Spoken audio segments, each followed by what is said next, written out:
At 7:06 Friday night, a roller coaster began in Lynchburg, Virginia. It went up, it went down, it went down, it went up. We ended up in a good spot. The roller coaster headed to wherever the AAC championship game was, where that roller coaster went up, that roller coaster went down, and went up and went down. But the roller coaster continued. And the roller coaster went on to Grapevine, Texas, where it went up. It went up, and I thought it was just going to come crashing down like Roller Coaster Tycoon. But at 2:40 on Sunday afternoon Eastern Standard Time, we found out that our roller coaster continues.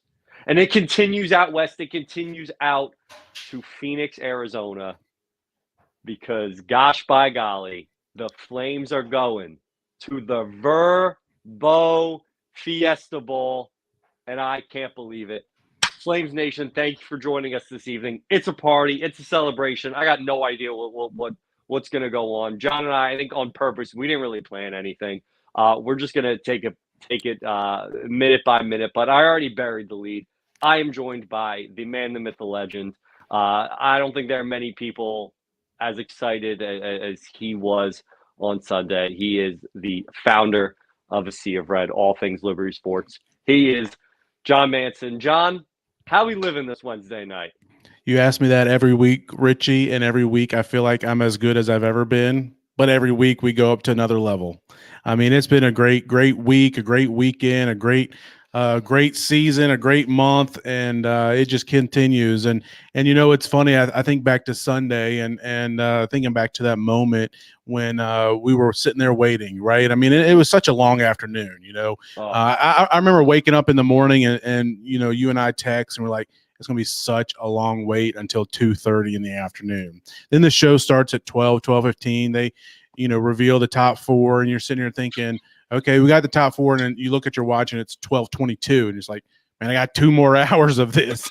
Yeah, and listening to Feinbaum yell about Florida State, like exactly, just get to the just get on with already. it. Like, so, anyways, then they, the G5, the New Year's 6, it's all good. All over the place. It was a mess on Sunday afternoon, but anyway, so then finally 2:30 comes. And they start showing these New Year's 6 bowls. And I forget what order they went in, but whatever order it was backwards of what we needed. Because, you know, they were just going, you know, all the other bowl games. And then you're coming down. And again, I'm thinking, okay, you see the Sugar Bowl and Liberty's not there. And that's one we kind of heard, you know, Liberty was hoping to get to. And then, but at the same time, SMU's not there either. So I'm thinking, okay, we still have a chance. And then they keep going. And then, of course, you know, right before the last New Year's 6 bowl game, they play it up and drag it out for an extra 45 seconds. And you know, I'm on pins and needles on the edge of my seat. And then finally they flash that screen and you see Liberty on the left-hand side, the logo Liberty. You see the Fiesta Bowl logo at the top of the screen. I don't even remember who I saw on the right-hand side of the screen. I didn't really care. But when I saw that, jumped up off the screen, off the couch, off the screen too, if I was in the screen, but jumped off the couch, hands up, screaming, dancing around the living room. And it was a great moment. It was like celebrating a national championship or something to that level, a conference tournament win or a win in March Madness. I mean, it was at that level. It was just, you know, such a euphoria, you know, a euphoric moment. And I literally, you know, at the same time, I'm like, man, I got to go write this article, which I had halfway written. I had 2 different articles written. One was Liberty's going to the Cure Bowl and playing Troy. And the other one was Liberty's in a New Year's 6 bowl. And it was halfway written. I just had to finalize with all the details. But my hands were literally shaking. My heart was beating out of its chest. And I was like, I don't even know what to say. And it lasted like that for 5 or 6 minutes. But what an amazing moment, you know, for us as fans. What an amazing moment for the team, for the coaches, the staff, the athletics administration, the previous, you know, coaching staffs that have got us here, administrations that have gotten us here, previous teams that have gotten us here, fans, alumni, all along the way. It's been a long time coming getting here, but at the same time, it's not been a long time coming here, right? No, I mean, it's been such a quick turnaround. I wrote an article about that. And I can't really call it a turnaround because we've always kind of been headed up, kind of like your roller coaster analogy. We've been, riding it. And there's been some up and downs along the way, but we've mainly been going straight up, and feels like we're heading off to the moon right now. It does. I mean, not gonna lie, the vibes Sunday morning were not great. I think as time went on, it just kept going like, man, there's been no leaks, there's no nothing. And I think a lot of people had just come to terms with going to the Cure Bowl or going to the Liberty Bowl. And when that flashed on the screen, I was standing up already. I stood up for the entire thing. I just put my hands on my head like, this is actually happening. This is real. This is something we said would be a goal of ours years from now. And as chips started to fall the right way, and New Mexico State beat Auburn, and SMU got to the title game, we said, all right, there's a path. There was a path. And even though the stars aligned and everything happened, I still was not 100% sure.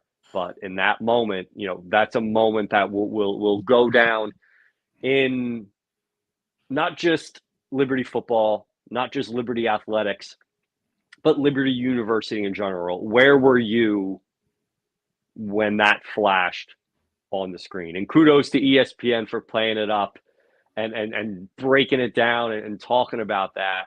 And it's funny too, Richie, thinking about that. When has Liberty ever been like, the name that we're going to hold, waiting on pins and needles, building up the hype for this? I mean, that's never been the case. It's been like, oh, look, Liberty's made it as a 12 seed and they're playing Mississippi State. Oh, and then also the 4 seed is so-and-so. I mean, it's never been like that, but this time it was. And how much fun was it? It was incredible. Phone blowing up. My dad called me, and I just got emotional. And I know I was not the only one. Let's bring in producer 3000. I know he's chomping at the bit. He posted a great video, and he's been right there every step of the way since he's gotten to the mountain as when it comes to Liberty athletics. Producer 3000, what were your thoughts? Oh, yeah. Welcome. Thank you, guys. I was planning on just saying a little word here, but it looks like we have Jeff is ready to join us. So I won't be long-winded. I'm just going to say that it was an amazing time.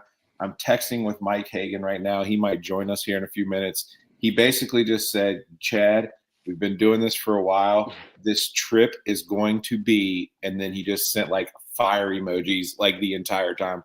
He is in love with Scottsdale area and Old Town and everything in the bowl game. So Mike is excited, but I'll just say real quick that man, I was emotional wreck all day Sunday.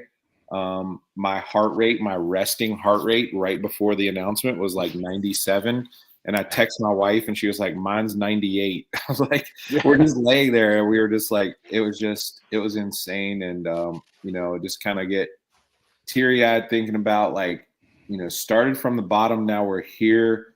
I was here when Coach Karcher didn't win a single game. I was here whenever, here's the one thing I'll summarize is like this next 20, however many days we are away, 27 days now that we are away from the game, the amount of positive PR, and it's in the hundreds of millions, you would think, worth of value for our school, who just took a beating for so many years over just crazy stuff. I mean, we just took you say Liberty. I couldn't even say Liberty in the public workplace in Roanoke, Virginia, an hour away without just taking a thrashing, like just joke after joke. You guys are the laughing stock of the town. Nationally, it was, oh, you guys are a diploma mill. All right. So we might be money laundering, diploma mill, religious whatevers, but guess what? We're going to the New Year's Six, baby. It worked. We're here. You can't take that away from us. And that was my feeling all day, was just like the amount of positive, like people were like, oh, what do you think about Oregon? Dude, I don't think about Oregon. We could play the Dallas Cowboys.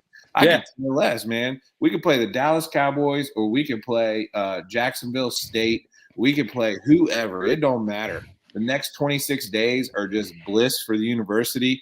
They're for the fans. They're bliss for the sea of red. content is just, I mean, everybody is just clamoring to hear about the Liberty Flames in a positive light. And I can't tell you and can't put into words how good that, I mean, I walked into work on Monday morning. I know you guys probably too. I walked into work Monday morning. People were like, hey, congratulations. Your Flames look awesome. Can't believe you're doing this. And I'm like, these are the same guys that were talking about like every single joke you can think of off color here, you know, a couple of weeks ago. So it's just turn the tide. Can't believe we're here. Coach Chadwell, I couldn't be happier. I know I'm rambling. Sorry, Jeff. I know you got to get your kids to bed, but man, just give me 30 more seconds here. Coach Chadwell, man, he comes in and does things the right way. He basically come in and added a huge shock to the program. It's a lot different style than the players are used to. It's a lot different style than everybody's used to, but he believed in what he was doing and he stuck with his guns. He had guys out there at 6 o'clock in the morning doing drills when nobody was like, they were like, what are we doing out here? Like, come on, coach. And, you know, everybody, and he basically just came in, did things his way in a very genuine way. And slowly people started to buy in. And by the time the season started, you know, and just for him to have the success and doing it the way he's doing it, man, it's incredible. Like, it's not only what he's done, it's how he's done it. And that is very important at Liberty. And from somebody who I wouldn't say, like, I don't know Coach Chadwell as a person, but I do know that what my interactions with him and everybody's interactions with him, he's very genuine. And so it's really easy to pull for him. I'm just really proud of him and his family. Ripping those kids out of school down there and bringing them down here was very hard. And his wife talked about that on a podcast. So just happy, elated for them. And lastly, I'm just thrilled for two other people. I'm thrilled for John Manson. John, man, dude, you've been doing this for, I mean, you're writing recap articles against Gardner Webb and getting 5 clicks, you know, and that's not, you know, clicks isn't why you do this. And so it's really cool to see A Sea of Red get its props. Like, every article you put out there is like trending on Google. It feels like it's like kind of crazy right now, but it's like, I just am really proud and happy for you because of, you know, traveling down to Belmont or whatever that Bellarmine, traveling down to Bellarmine and writing like recap articles and everything you've done. Oh, dude, I went to Clinton, South Carolina to watch us lose to Presbyterian. And I know that you probably wrote keys to the game and recap articles of that junk, you know, and here we are. So I'm happy for you. And the last person I'm happy for, and we'll turn it over to Jeff, I'm extremely happy for Ian McCall. Like, dude, just, again, he persevered. I don't know the right word. He went in consulting, took a public shaming that was completely unfounded. And you know, I mean, if you ever meet the guy, you know that he is solid. He is he has more character than all 3 of us put together, and more integrity. And I couldn't be more proud of having him as our AD. You know, the sticker shock when we first got him, I was just like, oh, that's the guy that did this. And we didn't know what kind of guy he was. From the very first day that he opened his mouth at Liberty, publicly and privately, I knew that he was everything he had been built up to be in terms of a positive, great guy. And couldn't be more happy for Ian. Man, that he's got to be elated. He said this is his 3rd. Anyway, all right, I'm rambling now. I'm very happy for Ian. I am so thrilled and proud of you, John, and happy for you. I couldn't be more happy for Chadwell and the way he's done it. And then lastly, to end it, man, Flames fans, we are getting so spoiled. I'm happy for all of you watching tonight, all 40 of you watching live tonight. Dude, this happened in our lifetime. If you would have told me 10 years ago that I would have watched my team play in a New Year's Six Bowl, I thought you were crazy.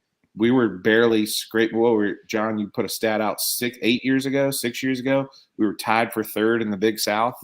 I mean, and here we are. It's like, dude, I in my lifetime, I thought maybe I could get my kids into the Flames and maybe by the end of their lifetime, they'd see something like this. Dude, I'm 37. I just graduated in 2009. It ain't been that long. It has been a flash to the top, and I'm just happy for Flames fans because, again, we have all suffered so much together with the jokes, with the you guys suck, with the you guys have more money. That's the only reason you're good. But diploma mill, money laundering, you name it.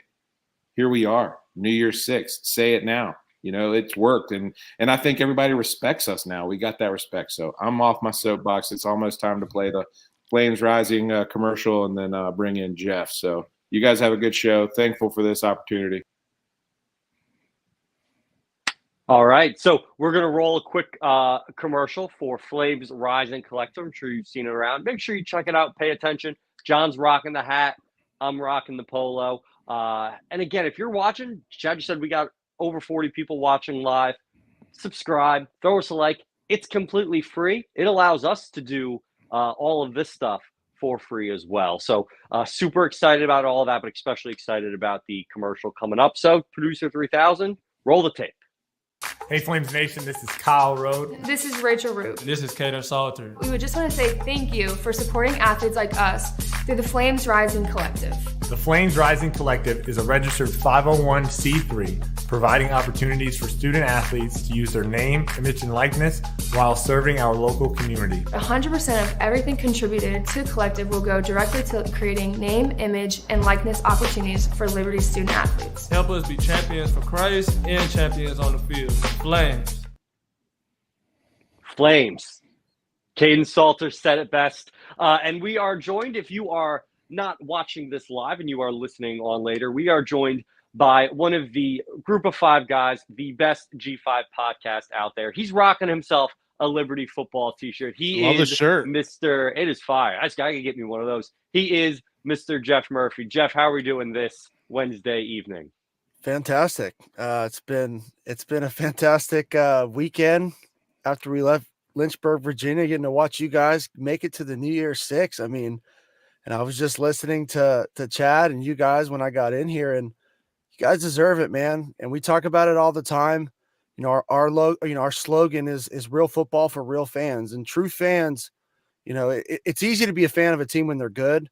It's really tough when the dark days, right? So you guys have stuck through, you stuck by your guns, and I couldn't be happier for the Liberty Flames, for the university. I mean, you guys had us come in and showed us an absolute, just incredible time. And I'm rooting for you. I'm making some duck stew on the day of that game. So. Well, send some over our way, man. I appreciate it. Hey, Jeff, appreciate it. Appreciate you guys making the trip to Lynchburg, and it was great to meet you in person, and got to watch your podcast there live right outside the Williams Stadium ahead of the game, and just take us through some of your trip to Lynchburg and the game and just the environment and just your time in Lynchburg, and how did that all go for you guys? Man, it really couldn't have gone any better. When we go on these trips, we never know what to expect. So we try and just, we don't try and get too high or get too low, stay right in the middle. And as soon as we got in, just beautiful town, absolutely loved it. We had that meetup at the Clubhouse Bar and Grill, which was awesome. We had like 20 to 25 Flame fans that showed up and showed us love. And we got to, just meet and talk to people. And that's what we love doing is meeting the fans and talking to either the students or alumni or people that are just want to be part of it. And just everybody was so nice and wanted to have a good time. So we got to do that. And then Friday, shout out to Devin Doyle, hooked us up, gave us a tour of the facilities. And, we travel as far as we can. We've been doing this 3 years, been to a lot of places. And I have to say Liberty is right there in the top 3 as far as how nice everything is, logistics wise, everything makes sense. You can tell when it was put in, like somebody knew what they were doing, and they had plenty of space to do it on. That's always a factor as well. So, top to bottom, from weight rooms to meeting rooms to training room to the stadium. I mean, and we posted a video, kind of like a little highlight reel on all of our socials. And man, it's gone crazy for us. Like I don't think people, a lot of people didn't know that it was that nice. And then B, it just shows how much people I don't really get it, why people hate Liberty so much. But if we're just going through the comments, people were just going all this stuff. And it's I don't get it, but man, It's awesome. And we had a great time. And then we get to the game. And then appreciate you guys, Sea of Red and Flames Rising, everybody that helped us, make it happen and got us there and helped us out. Couldn't be more thankful. And, the show was awesome. The tailgate was incredible. Brunswick stew was off the chain. And then we get into the stadium and same thing. The students, in my opinion, like make the environment. Those are the ones that are out there with no shirts, like screaming their heads off. And they were there from start to finish. They were there like 5 hours before kickoff waiting to get in. And it was just, the atmosphere was fantastic. The stadium was beautiful. Sound was great. Like we go into a lot of places and the sound system's not good. And it's crazy how much that affects the pregame, the in game, all of it. So like literally I'm not trying to be a Liberty homer. I'm just being as unbiased as I can. Like there wasn't a bad thing about Williams Stadium, the experience we had. And then the game was just incredible. It was just back and forth. You couldn't have asked for like a better matchup on the field itself. And the Flames took care of business. You guys wore the Aggies out eventually, and they just couldn't hang. You guys put it away. They just kept coming and coming. And I was like, when's this stop going to happen? When are we going to force a punt, force a turnover, and score off of that turnover?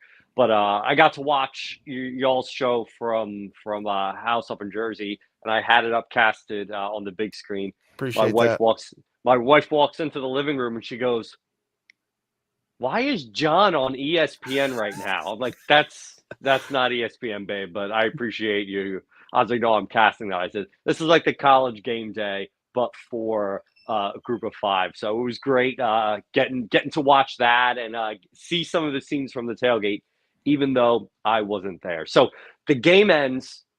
Liberty wins the Conference USA Championship, which I think got lost in the shuffle of everything because we got the G5 spot. If we're playing in the Cure Bowl, I would imagine we're probably talking mostly about the Conference Championship and all that. But the game ends Friday, and all eyes go to Tulane SMU, basically. Toledo, so sad, so mad, so bad. What a shame. They lost.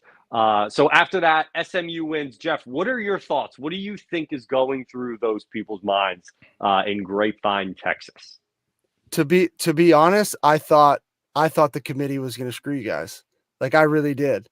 But as soon as Florida State was left out, I said, I think Liberty's in because it's the same, not necessarily exactly the same because SMU was not undefeated, but they beat a very, very good Tulane team, but not having their starting quarterback. So in my opinion, when they left an undefeated Florida State out of it, mainly because they were not at full strength, I'm like, I think they're going to go Liberty. And sure enough, they did. And, it's awesome. I think it's great. I think you guys deserve that spot. I think people, underrate Conference USA. I think they have for a while. And that's not just saying because, I'm from a team that played in it, but I just think that for some reason they get looked down upon and there's really, really good teams. And it varies from year to year. It really does. But when we go outside of the conference or when you get to bowl season, we've done well. So I think, and I think New Mexico State handling Auburn 31-10 was huge as well. And we always say it, it's always so difficult to beat the same team twice in 1 year. So you guys did that. And I think you deserve it. Yeah, it's I was going to ask you about that. New Mexico State and how much their win over Auburn helped. I think that was a huge boost to Liberty's profile. Is them getting that win, them getting to 10 wins, and Liberty having 2 wins over them, a 10-win team, really helped Liberty's profile, in my opinion. And I guess Jeff, just from a bigger grander point of view, looking at Conference USA moving forward, a year ago this time, a lot of people were kind of ragging on it, and it still really are, to some extent, maybe a little bit less than they were a year ago this time or earlier in the season. But, you look at the additions of Liberty getting to a New Year's Six game, first time that Conference USA has ever had someone make a New Year's Six bowl. But Liberty has an addition, New Mexico State, them adding to the conference, getting the SEC win, them getting to 10 wins, and then also Jacksonville State. Those are 3 additions that are really quality additions to the league. How do you think Conference USA stands in the greater landscape of Group of 5 football as we kind of look ahead to the future? I think they're in a good spot. I really do. And if you look back a few years when the Sun Belt was kind of down and they started adding some younger teams, and I think programs that are hungry, that want to grow, I think that's important. So nobody can tell the future, but I think if they continue to add some of these teams, and like you said, Jacksonville State's done a great job. Obviously, you guys, come in and dominate right off the bat is a great showing. New Mexico State had a great year. I hope Jerry Kill stays around for a while. And then, we'll see how Kennesaw State does coming up. You got the Blue Hens coming up as well, which I think are 2 programs that do want to grow, that are hungry, that are going to try and push the envelope a little bit. Time will tell, but I think we're in a good spot. And I think if everyone just kind of hangs tight and is just patient, I think Conference USA is going to be in a really good spot. Now it all kind of determines on what happens down the road. We saw what happened to the Pac-12, so I don't know what effect that's going to have ultimately, really probably on the Mountain West, but we'll just have to wait and see what happens with the Big Ten and the SEC. I know that, the rumor's always been these super conferences, right? So, but we can't worry about that because that hasn't happened yet. So I like where Conference USA is at. Exactly. Super excited about the Delaware ad as well. So big news over for your fandom. Tell us a little bit about the new hire and what you're looking forward to with that. Yeah. So got a new coach at Middle Tennessee State today, Derek Mason. It was rumored last night. It started to leak a little bit. There were some couple other names that we had heard that got pretty far in the interview process, but ultimately they felt like he was the man for the job. So excited to finally, get a coach in there. It's been kind of a long week, a week and a half, whatever it's been since they let, our head coach, Rick Stockstill, go. I love that man to death. He's done so much for me and my family. I'll never say a bad thing about him. I just hope that they give the resources and the tools to Coach Mason that Stock was asking for a long time. And if they do that and everyone gets on the same page, Coach Mason has the energy. I got a chance to meet him today. He seems like a stand-up guy. So I'm here to support and I want to move the program forward and be a part of that and help move it forward. So excited for the future to come. And that he's got a lot of work because a lot of kids went in the portal. So I know he said that he was going to try and convince some of those kids to stay and get out of it. And then he's got to go hit the portal hard as well. So he's got his work cut out for him.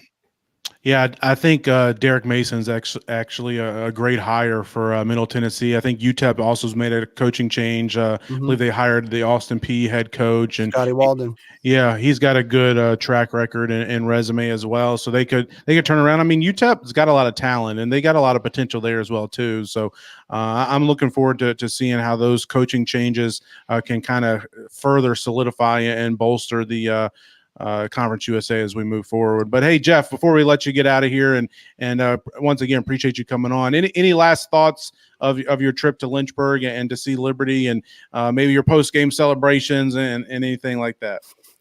No, I mean, again, just want to thank you guys for having us down, and we had such an incredible time. One of the best trips for sure that we've been able to do in the last couple of years, and look forward to getting back at some point, and had a fantastic time post win, and got to hang out with some pretty top brass. I feel like at the in the Liberty Flames circle, got to smoke some stogies and have a couple pops with Chad and some of those guys. So it was just really awesome. Like, you guys took us in and treated us like we've been a Liberty fan forever. And it was just an amazing experience. And anybody who gets the chance to go needs to go, because it's an awesome place to watch a football game. Well, we appreciate your support and all of that. Last thing, Jeff, tell us where we can find more of the Group of 5 information and some of y'all's content. Yeah, appreciate it. Yeah, we're on all the social media platforms at Group of 5 Guys. And then streaming on all podcast platforms, also on YouTube, doing a live show every Tuesday. And then once the season's here, we also do a pregame show Saturday morning. So, give us a like, give us a follow, check us out. We want to give the hype and the recognition to all these Group of 5 programs that they deserve, that the mainstream media, they just don't do. That they don't. So, Jeff, thank you again for joining us. We're going to hear from one of our all-time favorite sponsors. They were at the game on Friday night, Ironclad Coffee. They hook us up. Incredible coffee. I'm not a coffee drinker, but I love it. So we're gonna hear some little bit about that. So producer 3000. Virginia's best and most flames-friendly coffee comes from Ironclad Coffee Roasters. Ironclad roasts and serves up their beautiful beans at 2 cafes in Richmond, where you can enjoy their craft roasted specialty beans from anywhere in the country by visiting www.ironcladcoffee.com. Place your order there, and it will be directly shipped to your doorstep. Whenever you find yourself in the capital of the Commonwealth, pay them a visit at one of their 2 cafes in the Richmond area. Ironclad's owners, the O'Rourke family, are proud Flames Club members and season ticket holders, and now they're pleased to sponsor the podcast from the CRA. Hop over to www.ironcladcoffee.com now to get your Virginia's best specialty coffee headed your way.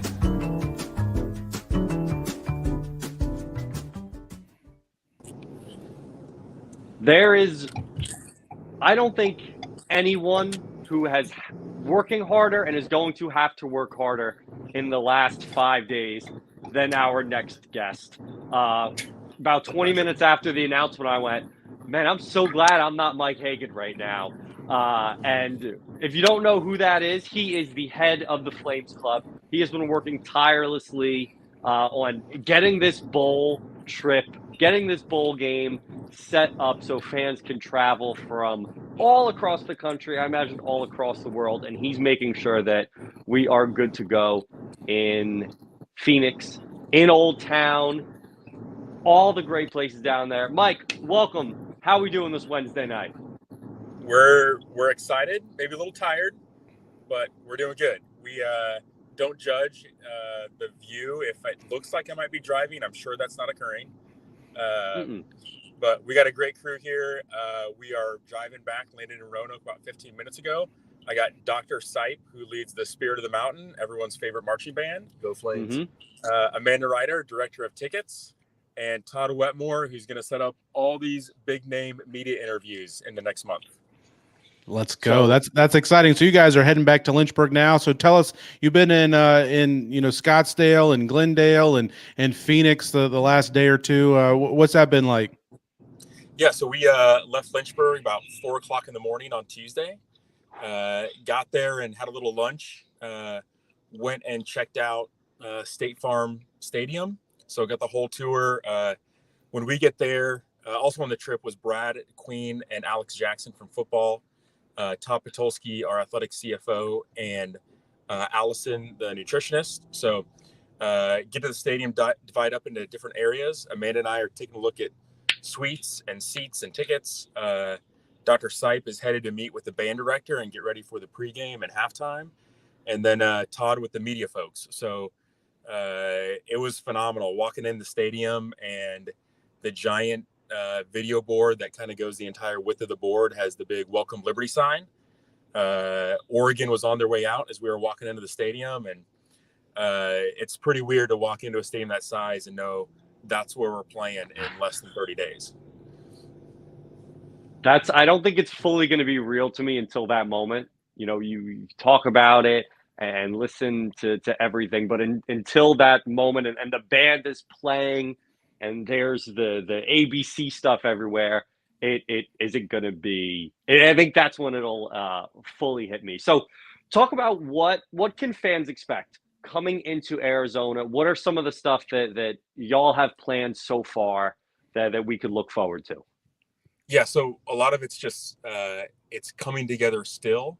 I'll say if anybody's still looking to go, we had such a phenomenal response on our first donor plane this morning that as of this afternoon, we now have a second donor plane. 2 planes. So, yeah, that's great. We have 2 hotels that are official bowl sponsors right there in Scottsdale. So I will say, if you haven't made your plans yet, stay at the official alumni hotel or the team hotel. almost everything about the bowl takes place in Scottsdale, except for the actual game, which is like, I don't know what, it took us 30 minutes to get over there. But I mean, it's great. So we're looking at pep rally at one of the hotels on, we think, the 30th, still trying to nail that down. While we're out there, we've got women's basketball playing Tennessee. So we're going to try to do a watch party at one of the hotels. I know our alumni office is going to do an alumni gathering for all alumni in the Phoenix, Arizona area. And then, tailgate before the game, and at 11 a.m., then we beat the Ducks. That's awesome. Sounds like fun. Mike, so you've been part of these last 4 bowl trips that we've been on, and it's becoming an annual occurrence now, and now this is number 5. What is so special? And I mean, I can answer the question, but I'll let you do it. What is so special about, the bowl trip, the atmosphere, the environment, the ability to interact with other fans that maybe you don't see on a week-to-week basis? What makes a bowl trip so special? Yeah, I mean, I think it's the perfect gathering for all fans of Liberty and Liberty alumni. Even maybe more so than homecoming, because it's just, you get to go somewhere different every year. And I will say, it's been 5 years running for us, and I don't think people realize how unique that is in college sports. I'm going to look at Todd sitting behind me now. What are the other schools that have gone to 5 bowls in a row? There's a few on the list. Okay, a few. But we're in really good company. So you look at those things, and I'm getting text messages, getting from the Fiesta Bowl. I've got old teammates from Colorado, roommates from Texas, friends that went to school with from Utah that are all headed out to this game. And I mean, we have Flames Club members from all over the country. So it's great to see everybody come together. People that I haven't seen in years will be at the bowl game. That's awesome. And I've been to the 4 previous bowls, and I mean, I go to every home game that I can get to, and as many road games as I can make it to as well. But nothing beats a bowl game. I remember the first one we went to, the Cure Bowl, back in 2019, and there wasn't a ton of Liberty fans there, but I can remember me and Chad hanging out at the pool down, a week before Christmas, sitting outside underneath palm trees, 80 degrees, and I'm like, the rest of my family's back in cold Lynchburg, Virginia. I kind of felt bad for them, but I said it then. I said, we have got to, as a fan base, just rally around the team, because there's no end in sight, hopefully, knock on wood, as far as the success this program's had, as far as making it to bowl games. And so it should be an annual occurrence. And if you haven't been to one, I definitely encourage you to get out to one. And no better time than to do it to a New Year's Six bowl game and the Fiesta Bowl. And I know, trust me, I've booked my plane tickets. It's expensive. It's not a cheap trip out there, but it's a once in a lifetime type experience. And if there's any way at all you can make it out there, we definitely encourage you to do that. So Mike, tell us a little bit about the ticket buying process before we let you guys go and get on back to Lynchburg safely. Tell us a little bit about that. Where can fans go to buy tickets? How many tickets do we have to sell? And maybe, if they go, where do they go to buy them? I guess is the best question to make sure they're sitting with other Liberty fans. Yeah, so the only way to sit in the Liberty section is to buy through Liberty. And we've got great seat options. Amanda's sitting right behind me. Our ticket allotment is 12,000 tickets, so that's a lot to move. But our fans have surprised us, I think, at every turn of how great they show up for these things. So we're excited for it. We have seats near the 50-yard line. We have club seats. And it is, I think for us, we've talked internally about, I don't know what year it was, 2007, maybe TCU, still a Mountain West school, playing in the Rose Bowl. I'm pretty sure it was against Wisconsin. And everybody thought, man, can TCU even show up? They're just a small school. Well, you watch that game and half the stadium was purple. And a couple years later, when the Big 12 needs an opening, people go, man, maybe TCU really has arrived. So I think we have an opportunity to show up and really prove, hey, we are ready for this stage. And I think we're going to do things first class. I think it's just phenomenal to have all of our fans ready. So on the buying process, libertyflames.com/bowl-central. And right now we're in the priority deadline. So everybody who buys tickets now through Sunday at noon, we will go through a priority process based on Flames Club membership and their loyalty points and start seating those. I'm looking at Amanda next week, Monday morning. And so after that, if you buy, you will know your exact seat location. But the best chance to get the prime seat location is to do so this week. You heard the man. If you are watching, that's the place to get tickets. And it's important. And if you're not able to make the trip for whatever reason, buy tickets, give them away. They do a lot of volunteer stuff. I remember with the bowl games last year, it was like, hey, buy tickets and we will give them to veterans. So like, even if you can't go, buy tickets, run a giveaway on Twitter. People in my DMs like, hey, I bought tickets. Can we run a giveaway? We're going to be doing stuff. So like you said, even if you're unable to go, and I totally get it, it's a lot of money, there's still ways to support. Going to that website, we have that allotment. As Mike said, it's super important for expansion purposes and future bowl games. Can we sell that allotment? So thank you so much, Mike, everyone in the car for everything that y'all are doing. I guess, I know a New Year's Six bowl, obviously the magnitude, everything is a lot higher than it normally is. But on the positive, we don't have a bowl game on December 16th and 2 weeks to plan everything. So I guess it works out in that capacity. But on behalf of all Flames Nation, we're so grateful for everyone in that car doing what you're doing behind the scenes. It's going to be a mad dash to January 1st, but we're excited to meet you all down in Scottsdale, down in Old Town, check out all the events and all that. So again, thank you for all of us. We're looking forward to checking you all out in January.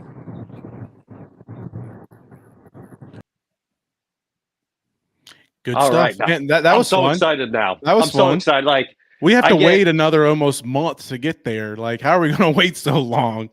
Yeah, I'm just living and dying with every text message in the bowl game group chat. And Richie, I've been looking online. I know you have too, at different events and things we can do when we're there in the area we're going to be in. And I don't know if I can keep up this level of excitement for the next 3.5 to 4 weeks, but I'm going to try. I'm going to try. If you've never, I was just in Scottsdale in May. Phenomenal. Just phenomenal. Old Town. There are restaurants every which way, places to grab a beverage, places to shop. There's spas. Bring the wife, bring the kids. Like, there is truly something. They have phenomenal golf. I played Wikupa, which is a golf course out there in the desert. Incredible. Everything about Scottsdale is awesome. Speaking of another awesome town that is in the beautiful climate on the East Coast is Leesburg, Florida. And we're going to hear a little bit about Leesburg, Florida shortly. Producer 3000, roll the clip. It's real Florida. It's old Florida, and it's close to all of the Central Florida attractions. Crystal clear natural springs in one of the largest chain of lakes. The beautiful lakefront city of Leesburg offers the best in outdoor adventures, fishing, and quaint shops and restaurants on historic downtown Main Street. Come visit and see how welcoming a hometown city feels. Experience Leesburg the way Florida is meant to be.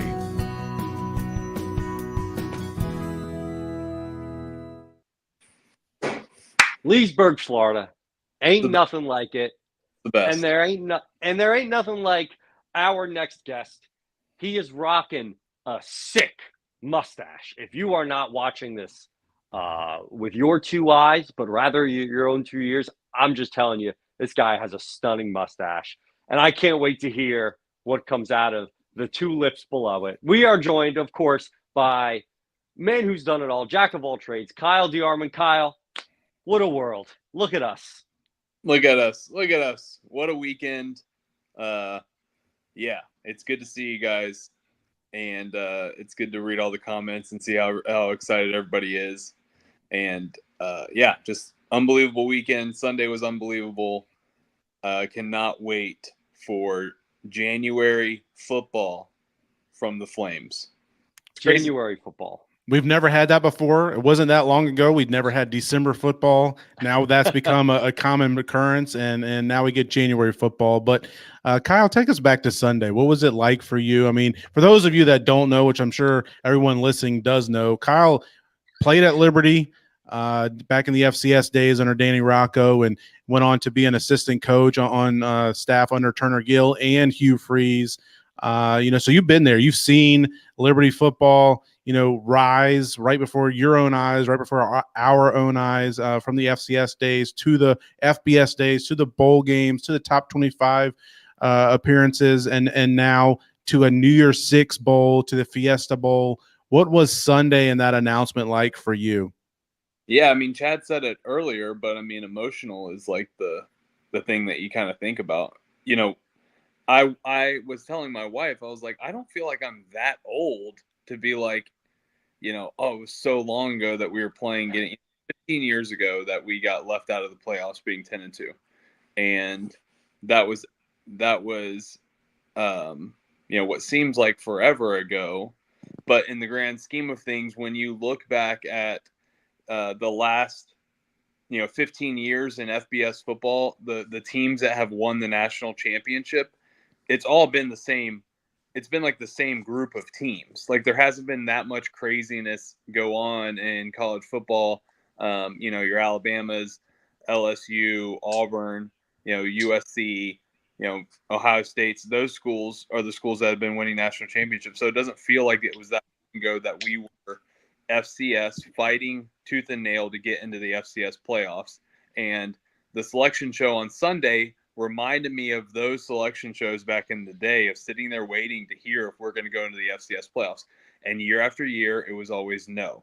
We didn't get into the FCS playoffs until 2014. And the only reason we did is because we beat Coastal Carolina, who was number one at the time, down in Conway to clinch a share of the Big South Championship.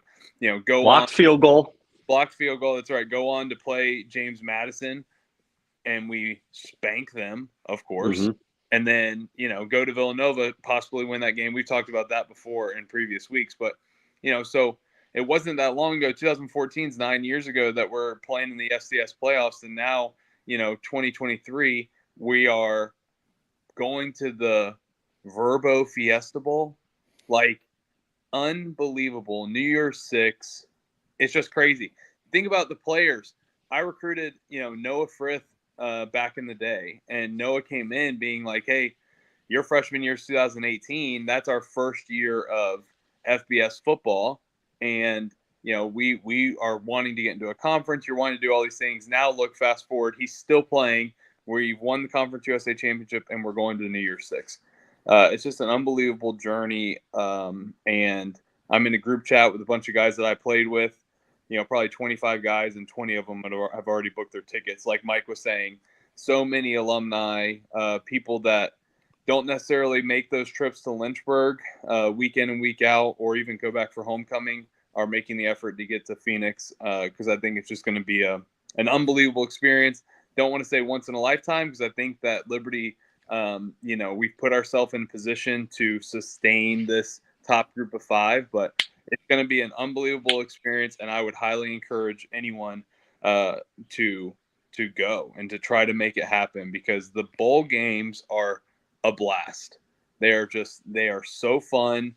It's so fun being somewhere else where all Liberty fans are. You're like walking around, you see a Liberty fan, you go into a bar, there's a Liberty guy, you go to a restaurant, like there's families. Like it's an unbelievable experience, and everybody needs to go. No, Kyle was a part of our crew last year, going down to Boca. Just to think, last year we were in the roofing.com, roofing lender, roofing something, Boca Raton Bowl. To go from the Boca Bowl to the Fiesta Bowl is just out of control. So we had the game Friday night. Kyle, we were texting throughout. What were your thoughts on that game? You talked about it back and forth, and then 7 took over. So tell us a little about the game. What were your thoughts? What were some things you saw as a former coach, as a former player, and as a fan? And I mean, every single week, you're just more and more impressed by Jamie Chadwell and the staff. The offensive staff, 712 yards of total. The second time you've played a team is absolutely absurd. It is absurd. Caden Salter took over. C.J. Daniels took over. Quentin Cooley took over. The offensive line just manhandled them. They protected the quarterback. Very few tackles for loss, if any, by New Mexico State. I mean, it felt like we were just continuing to get yards every single play. Seven took over the game. I mean, he did what he does.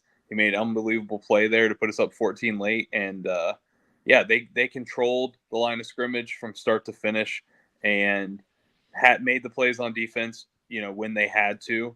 And they played an outstanding game. You talked about Noah Frith a little bit there and how you were part of the coaching staff recruiting him, and what a great game for him Friday night in that conference championship game. It was something that he was excited for and amped up for, and I mean, he's a guy that's had a little bit of an up and down career. He's fought through injuries and things like that, and we've seen glimpses of what he could do and his potential. And man, what a great game for him. Great night for him. He's always such a fun interview in post-game press conferences. He gives amazing quotes and clips, and he's so much fun. It's so fun to cheer on him and the rest of the team. I mean, you can say that about all of them, but it was fun to see him do that. But we've talked about it all season. Just this offense. You mentioned it there, Kyle. 712 yards of offense in a conference championship game, no less. And like you said, this is the second time we've played them. The third time in about a year that we had played New Mexico State. They know our personnel. Of course, as a new coaching staff this year. But still 2 games against this coaching staff, and they knew for 3 weeks or whatever that this was going to be the matchup. So they've had plenty of time to prepare for us, and still 700 plus yards of offense, very balanced. You see there the 393 rushing yards, 319 passing yards, and it feels like, and we'll talk about it more as we get into our next podcast about the Oregon game. But it feels like whenever we have 7 Caden Salter on the field, we have a chance in any game. I felt like that with Malik Willis to some extent. And I'm getting to that point now with Caden. Again, we haven't seen him this year against the Power 5. We saw it last year against Wake Forest. Nearly led us to that upset win there. Lost by 1 point. Didn't convert that 2-point conversion at the end of the game. But let the record show he wasn't the one that didn't convert the 2-point conversion. Someone else threw the ball. We took the ball out of his hands, which I don't understand that, but hey, it's neither here nor there. That's a different coaching staff now, so we don't have to worry about that. But I'm really looking forward to that, and we don't have to talk about Oregon much on right now. But I feel like as long as we have 7, we have a chance, and that certainly was the case Friday night. Yeah, for sure. I mean, he has continued to just get better and better, and what I've said on this podcast before, and I'll continue to say. It's great watching him play, and he's not pressing. Like, he's not trying to make plays by himself. He's trusting the plays that are being called. He's trusting his teammates. He's putting the ball where it needs to go. He's pulling it properly on RPOs. He's not trying to force the football.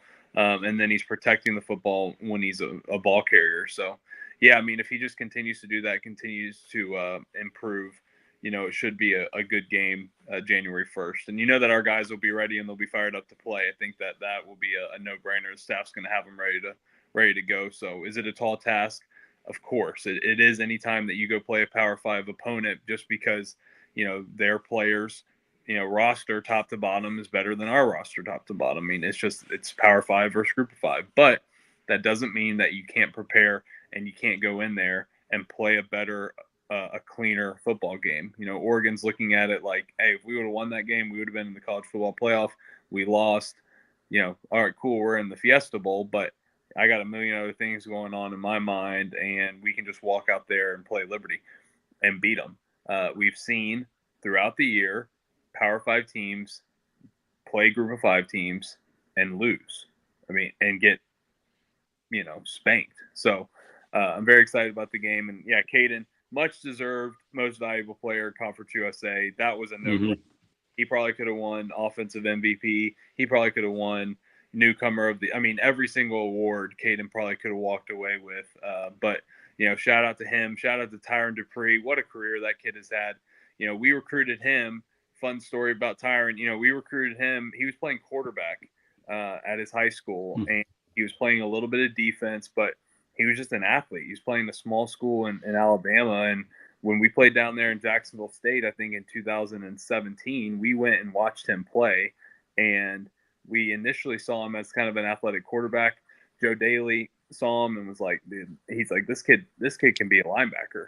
He could be a really athletic linebacker. And so Josh Bookbinder ended up seeing him, liked him. We recruited him as a linebacker. He was all in. And man, what a career it's turned out to be for Tyron. I mean, he has continued to push through a lot of ups and downs in his career, and to become a defensive player of the year, first year for Conference USA, and really be the leader on that defense and lead us to conference, or lead us to the New Year's Six is, spectacular. And then Quentin Cooley, newcomer of the year. Great award for him. He has been nothing but consistent for the Flames, and just, he has lived up to that bowling ball mentality and, character, mantra, whatever you want to call it, that people have given him. And, when we lost those two running backs in the portal last year, everyone started to panic a little bit because we didn't have much depth there. Took a kid from Wake Forest who hadn't really done much, and we were like, you never know with the portal. But man, shout out to the recruiting department at Liberty, because they have gotten the dudes that can play. And Quentin Cooley seems like he just fits perfectly as a Liberty football player, a Liberty student athlete, and has gone and just like walked in there and become the dude. So unbelievable season for the guys. Yeah, producer 3000 threw that up there. Coach Chadwell called co-coach of the year, coach of the year. So that was a given. Should he have been co-coach of the year? I mean, no offense to Jerry Kill. He's done an amazing job. New Mexico State's a tough place to coach. We know what they were just a couple years ago. He's turned them around. But, it is his second year. I mean, they beat Auburn. Yeah, they won 10 games. Yeah, but compare that to what Coach Chadwell did. I mean, this is his first year in the program, 13-0. I mean, you can't do any better than that. First year in the conference, you win the conference 8-0. You win the conference championship game. You go 2-0 against New Mexico State. You're going to a New Year's Six Fiesta Bowl. Yeah, I will say this, though. I mean, if we needed anything to fire Jamie Chadwell up, it was probably naming him co-coach of the year. So I think that would I have done that? No. But I think that, yeah, he should have run away with it. But there's a lot of question marks on even the first team All Conference USA. CJ Daniels getting left off that list. What? I mean, he started the season off a little bit, still banged up, but getting left off the list, and you look at the three guys, no disrespect to them, but CJ had better, stats than some of them, and he should have been in that first team, All Conference USA. But I think the co-coach of the year might give Coach Chadwell a little bit more fire than people probably should have given him. Hey, any extra motivation, I will happily take it. So, quick question for you guys. So, there's a debate. I said it on Twitter. People had a fit. I said, I think Caden's the best quarterback Liberty has ever had. That's a debate for a whole nother time. But is this the best season a Liberty quarterback has ever had? John can answer that statistically. He probably knows all the stats off the top of his head. It's definitely the best season. I mean, he's broken every record that there is for a single season quarterback. He's broken Buckshot's record for passing touchdowns. Buckshot is probably the greatest. We thought that one was going to stand for a long time because that was he obliterated. Buckshot obliterated the previous record. Yeah, 29 passing touchdown Buckshot had in 1 year.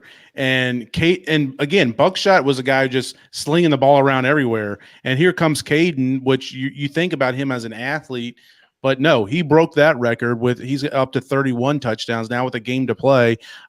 He broke Malik's record for most touchdowns responsible for, which was 40.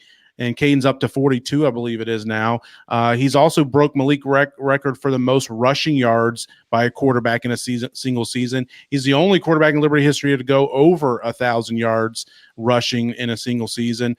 He's knocking on the door of having 3,000 passing yards this season, which wouldn't be a record, but to do 3,000 passing and 1,000 rushing as a quarterback, that would put him in a very elite group. Yeah. And then you add Heisman guys, right? Oh yeah, it's like Lamar Jackson, Cam Newton, Kyler Murray, Jaden Daniels. I mean, it's an elite of the elite group. And then you add to that what the team has done, which a quarterback always. Why is Tom Brady considered the GOAT? Yeah, he's a great quarterback, but how many rings does he have? Right? It's because of what the team has done, and Caden's done it too. 13-0. No Liberty quarterbacks ever won more than 10 games in a season. No Liberty quarterback has ever gone undefeated. I don't care if you're in NAIA, Division II, FCS, FBS. No quarterback's ever done that. No quarterback's ever won an FBS conference championship. No quarterback's ever led the team, obviously, to a New Year's Six Bowl. So it's not just the individual that he's done; it's the team award. So bar none, hands down, no questions asked, it's the best single season ever done by a quarterback. Then the question is he the best quarterback Liberty's ever had? Kyle, that's yours. Well, I mean, I think you know, I don't know. It's a tough debate. I mean, I feel like as Liberty continues to grow, like we're going to continue to get better players. And so naturally you want to be like, yeah, I mean, he's the best quarterback Liberty's ever had, but he's also so different than the guys before. And I think Liberty's so new with like fandom and stuff that you kind of leave guys off the list that played at the very beginning, the 80s, late 70s, 80s, 90s. I think that quarterback, probably. I mean, you would say like, yeah, he's probably the best quarterback because there's difference between like, being the best college football player, because you see it all the time. I mean, there's really great college football players pan out to be great NFL players. Not saying that's Caden, but I think Caden has the ability to definitely go down as the best quarterback that Liberty's ever had. You talk about great careers that people have had at Liberty. Mike Brown, the only player in Big South Conference history, and probably in a lot of conferences, to pass for 1,000, rush for 1,000, and have 1,000 receiving yards, which is absolutely bonkers to think of. I think we looked at it last year. He's one of two players ever in college football. Yeah, and shout out Mike Brown. He just got amidst all this New Year's Six hype, just got hired as a wide receiver coach at Notre Dame. No small feat for him. Yeah, might have heard of it. Congrats to Mike, and I think Mike will go down as one of the greatest players to ever play at Liberty, to ever put on a Liberty jersey, for sure. Because no doubt. Not the things that not like postseason stuff or whatever, but I mean, like he went from, we just lost Kyle. Oh no. But he makes a great point. Mike Brown was electric to watch, and before I think I mentioned before, I transferred to Liberty after my freshman year. Mike Brown was the first, like one of my best friends was a freshman. He was like, we got this kid, Mike Brown. He's incredible. We almost beat West Virginia. I'm like, neat. You almost beat West Virginia. Never in a million years did I think that 14 years later, here we would be. Whoa. Kyle's back. Sorry, I have no idea what happened there. Just I got kicked out. But anyway, back to what I was saying, which you probably picked it up. Yeah, I mean, I think that Mike goes down as one of the greatest players ever in the history of Liberty football. I mean, with what he's done, hopefully maybe one day come back and lead the Flames as a head coach. You definitely see his path just skyrocketing up. So also there's a possibility we may see Mr. Brown there in Phoenix. So we'll see if he can make it. I know there are a few Liberty football players that are coaching at other institutions. I won't name them where they're at or who they are, but are planning on leaving their bowl site, day after the game to fly to Phoenix to be there. So like I said, man, you got so many people going there. Everybody needs to try to go if you can. It's unbelievable. But yeah, I mean, we should have that debate. I would love to hear some takes from some older guys. I think me and John, we're kind of, me, you, and Chad are all around the same time frame of, mid 2000s all the way through now. So those guys like who've been there for a long time, Dennis and Jeff Benson, those guys, I'd love to hear their take on players. But it's fun to think of, and make that debate. It would be a fun thing to put out for a Sea of Red, in the how many years of college football have we been playing now? This is the 50th season. Yeah, so this could be the year, John, after we go to the bowl game to sit down with some people and put out a Sea of Red's best Liberty football players. In my opinion, you make great points, Kyle, and I agree with everything you said. In my opinion, Caden's the best quarterback we've ever had. I mean, we haven't seen what he's done, and he'll get a chance to showcase that against the best team we've ever played, against Oregon in the Fiesta Bowl. And no offense to Malik, I think Malik easily had that title, up until maybe 2 weeks ago. But and Malik's a great quarterback. I mean, we were so good with him, and like I said a minute ago, whenever we had Malik on our team, I used to say this probably on the podcast. I know I said it to Chad many times. Is I felt like when we had Malik, we had the best quarterback in any game we were going to play, and with Coach Freeze, we had the best head coach of whoever we were going to play. And when you have the best quarterback and the best head coach, you have a chance to win any game. And for this year, we've been the same way with Caden and Coach Chadwell. We'll see on New Year's Day if that's the case. I don't know. We're going up against this guy named Bo Nix, who's he's been around since the mid 2000s as well, I think. Yeah, he's been around for a while, but he's also going to be he's a Heisman finalist. So he's a good quarterback, obviously. And Dan Lanning's obviously a great head coach too. But we won't get into Oregon a lot, but you will have another preview show maybe before we all descend upon Scottsdale and Phoenix area. But maybe initial thoughts. We'll go around the horn and get on out of here. Initial thoughts on Oregon. Richie, you want to go first? Yeah, sorry, my phone died, so I can't check the comments that Chad normally spits to us. Because, like I said, phone dead, so I'm like, well, I'm trying to hit the comments on here. Oregon's electric. I'm not going to say I was right both times when I picked Washington to beat them, but I did. I mean, their FPI is 4. They score almost 45 points a game. They had an they'd be in the college football playoffs if it weren't for a 3-point loss. Bo Nix came not from out of nowhere. He was a highly talented recruit, started as a freshman at Auburn, but he was the butt of a lot of jokes and really turned his career around. He went from, my friends and I joking, like, it's going to be very funny when your favorite team takes Bo Nix on the Saturday of the NFL draft in the 6th round. So now it's Bo Nix is going to be a Thursday, Friday pick. So shout out to him for making it happen. He's, like I said, he's been in college forever. You play the games. I'm just happy to be here. That's what it comes down to. I'm happy to be here. Yeah, Kyle, what do you think? I think that it's going to be the best team that we've ever played. Like in 50 years of football, this is probably the best I've ever played. So, yeah, I haven't done my deep dive into Oregon, but hey, Kyle, I started on it yesterday. Don't do it. Okay, yeah. So I'm excited to be in Phoenix. I'm excited to be at the Fiesta Bowl. But hey, when you play football, you play to win the game, right? We're not going there to just participate. I mean, we're gonna play. We're gonna go in and play to win the game. So I think, like I've said before, there's plenty of times where Group of 5 teams this year have stepped up, and we're 13-0 for a reason, and our guys have continued to play well. So yeah, we'll see. We'll do a deep dive into Oregon and do an opponent preview. But yeah, Bo Nix is a heck of a player, and there's going to be the fastest receivers we played, the biggest offensive line, defensive line. So it'll be a tough test for sure.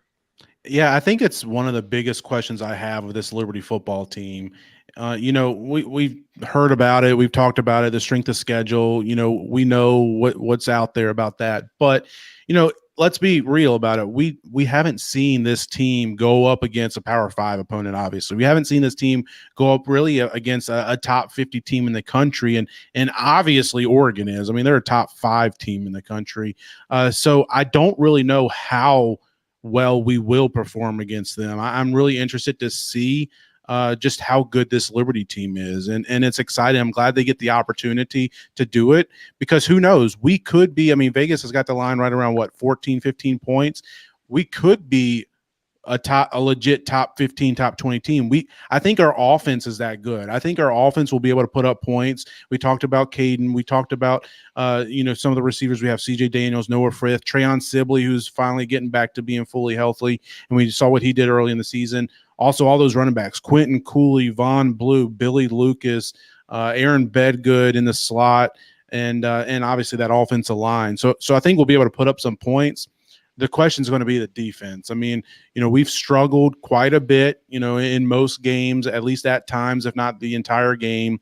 So that's going to be the question. When you look at an offense like Oregon that's putting up 44 points a game against Pac-12 teams, against top 25 teams, against Power 5 teams pretty much every week, that's a little scary. Obviously, you got a guy like Bo Nix, and we know all about him, but they've also got 2 receivers that have gone over 1,000 yards receiving this year. 2. They've got a running back who's rushed for over 1,000 yards. So they've got dudes.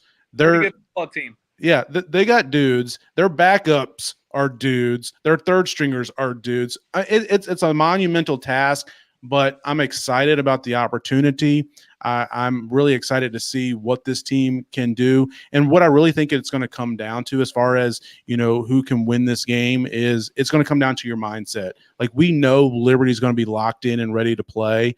The question is, will they be awestruck a little bit at the beginning of the game? Like, oh my gosh, we're in the, State Farm Stadium where the Arizona Cardinals play, and there's 60,000 people here, and we're on ESPN, and this is New Year's Day, and we're playing Oregon and Bo Nix. So I just saw the Heisman Trophy finalist show and all this stuff. Like, are they going to be like that? Or are they going to be like, hey, we put on our pants the same way they do. We lace up our shoes the same way they do.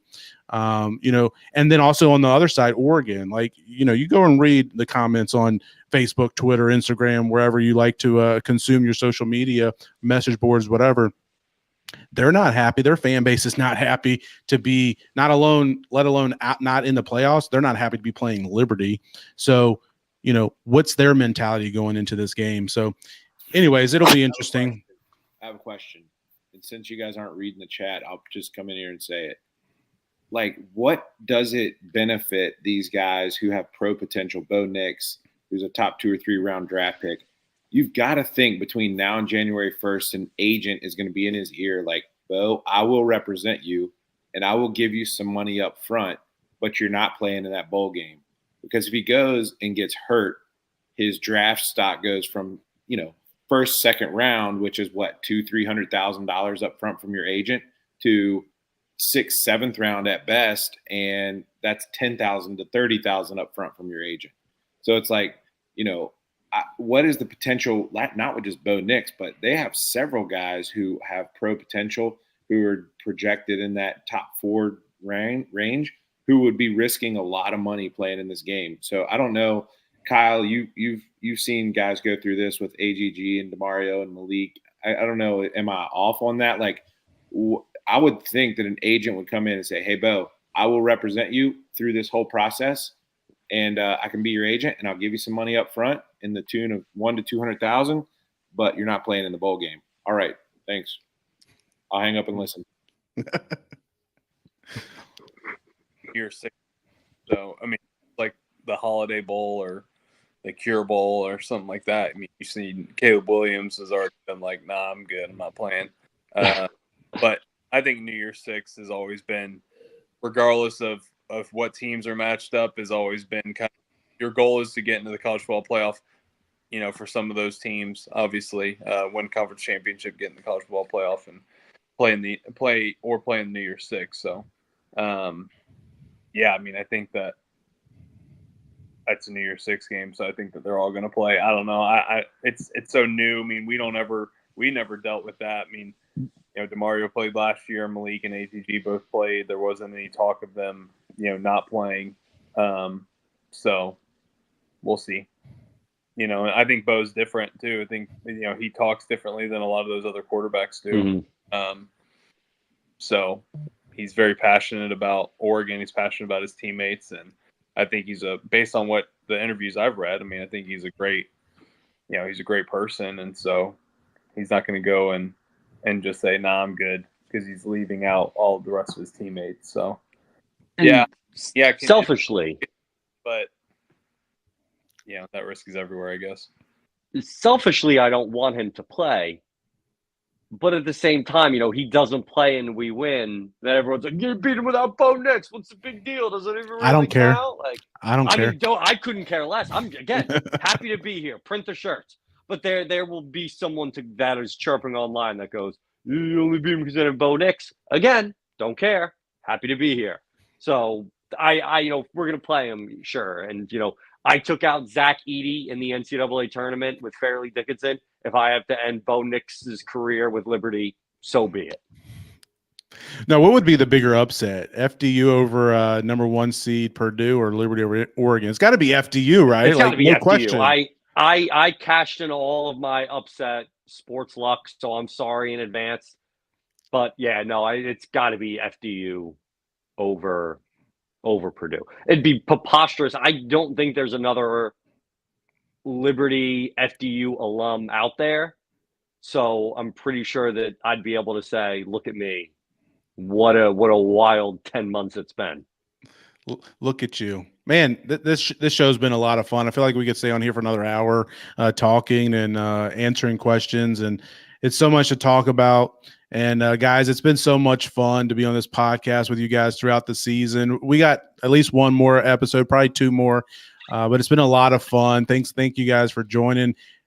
Producer 3000, let's bring him in here. Bring him in. Thank you, Producer 3000. I think I added him and he removed himself. There you go. Thank you, Producer 3000, for all you've done behind the scenes this season. It's been an excellent season of the See Red podcast. We've grown to sites we've never seen before, and I couldn't do it without any of you guys. I appreciate all of you. Appreciate all you guys watching us, listening to us. Just sit out here and give wild takes that sometimes I don't even know what's coming out of my mouth, and I listen back to it the next day, and I'm like, I still don't know what we were saying, but we appreciate you guys being along for the ride. But hey, great season, guys. Yeah, as soon as I showed, that's why I don't listen back. Here, the viewers went from 47 down to 38. So, Richie, it's time to wrap this thing up, and we will do it again soon. Thank you, guys. As always, thank you so much to everyone who joined us live. Our guests, our fans on YouTube, Twitter, Facebook. If you're checking us out now, like, subscribe. If you're listening to us later, like and subscribe, whichever medium that is. And as always, stay blessed, stay hydrated, stay fly. We'll see you next week.